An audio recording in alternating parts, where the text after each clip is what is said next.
New York Knicks naghihintay ng pagkakataon para makuha si Karl Anthony Towns. Malaking pressure ang kakaharapin ngayon ng Minnesota Timberwolves, lalo na't haharapin nila mga high-level teams na gumawa na ng mga adjustment sa kanilang mga roster.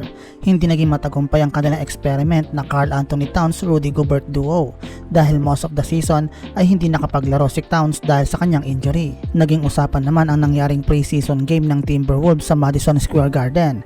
Ito ay dahil sa report na kasalukuyang minomonitor ng New York Knicks si Karl Anthony Towns at ang sitwasyon nito sa Minnesota Timberwolves kung sakaling magiging available si Towns sa trade market. Si Karl Anthony Towns ay nag-sign ng 4-year contract sa halagang $224 million extension noong June at ito ay maglalagay sa kanya sa kontrata hanggang sa summer ng 2028. Ang self-proclaimed greatest big man shooter of all time ay kayang tumira ng 40% ng 3-pointers sa kanyang buong career at nag-average ng 21 points, 8 rebounds at 5 assists sa last season.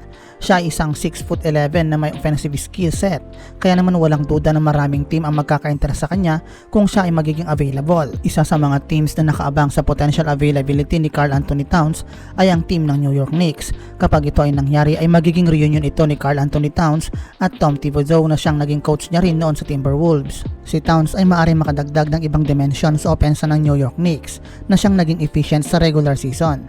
Ang magiging katanungan lang sa kanya ay ang kanyang depensa. Sa kabila kasi ng kanyang size ay hindi ito matatawag na elite protector sa rim at sa tuwing maglalaro siya na may kasamang big man ay napapwersa siyang magbantay sa mga smaller power forwards. Sa panibagong season ay masusubok si Towns kung makakaya niyang makipagsabayan sa pagdepensa at kung sakali man ay mas lalo niyang makukuha ang atensyon ng mga teams kagaya ng New York Knicks. Si Towns ay isa sa NBA best shooting big men pero ang malaking contract nito at potential na salary crunch sa Minnesota Timberwolves ay maaring maging dahilan para siya ay maging available sa trade markets. Idagdag mo pa sa malaking bayad sa contract extension ni Towns na magiging effective nitong summer ay ang magiging expected new contract para kay Jaden McDaniels na siyang magbibigay sa Timberwolves ng sobrang expensive na payroll. Para sa isang team na puno ng young talented rosters na may pondo ng draft assets na kaya makipagkompetensya sa anumang team sa liga, ang New York Knicks ay isa sa mga handang team na makakuha ng star player na magiging available. At kung ang player na ito ay si Karl Anthony Towns, panigurado na ang New York Knicks organization ay handang magbigay ng offer. Golden State Warriors nangangarib nga bang mawalan ng star player pagkatapos ng kasalukuyang NBA season? Mukhang may hirapan ng Golden State Warriors na i-keep ang kanilang mga core players para sa mas malinaw na championship goals. Ang Golden State Warriors ay sinecured ang pagsasama ng kanilang Big 3 na sina Stephen Curry, Klay Thompson at Draymond Green sa loob ng ilang seasons. Pero para kay Klay Thompson, sa papalapit na 2023 to 2024 NBA season, ang kanyang kasalukuyang kontrata ay malapit na rin magtapos at sa next off-season ay maaari na siyang mapabilang sa mga free agents. Ang Golden State Warriors ay may salary concerns. Maaring willing ang Warriors na magbayad sa luxury taxes, pero ang pagkabuo ng second tax apron sa new CBA ay naglagay sa Warriors sa mahirap na sitwasyon. Ayon kay Wojnarowski, sa ngayon ay wala pang progress sa usapan ng extension contract sa pagitan ni Klay Thompson at ng Golden State Warriors. Na-miss ni Klay Thompson ang buong 2019 to 2020 season dahil sa torn ACL at nakapaglaro lang ito ng 32 games sa 2021 to 2022 season. Pero sa nakaraang taon ay mukhang healthy naman na ito. Siya ay nag-average ng 21.9 points per game at 41.2% sa 3-point range. Siya ay nangunguna sa NBA na may 301 3-pointers made na siyang highest mark ng kanyang career. Kung sakaling magiging free agent si Klay Thompson ay panigurado na maraming team ang magkaka-interest na i-sign siya sa isang malaking kontrata sa next summer.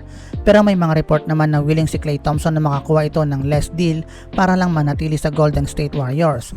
Yun nga lang maaari pa rin maging komplikado ang lahat na di natin inaasahan. Clippers na nga ba ang best trade offer para kay James Harden? Ilang linggo nang nalilink si James Harden sa Los Angeles Clippers.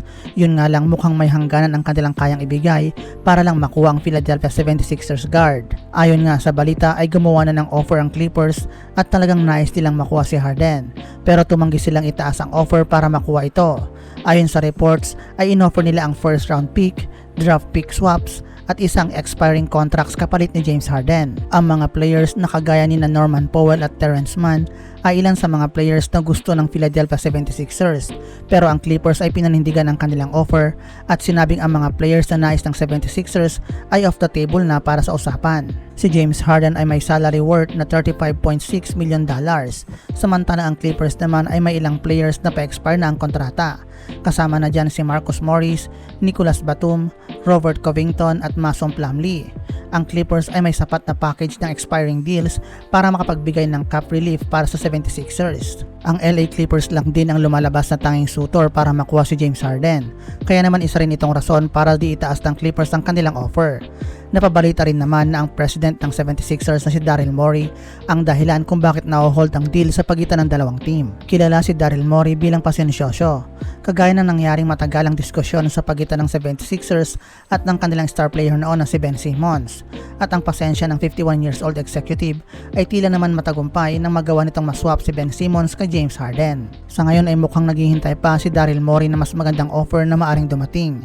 Pero habang patuloy si James Harden sa pag-express ng kanyang frustration sa publiko, maaring mapuno ang 76ers at hindi na ito makapaghintay pa na umabot ng trade deadline, kagaya ng ginawa nila kay Ben Simmons. At dyan nagtatapos ang ating video. Huwag kalimutang i-follow ang ating channel para sa mga balita sa loob at labas ng NBA. Maraming salamat sa inyong panonood.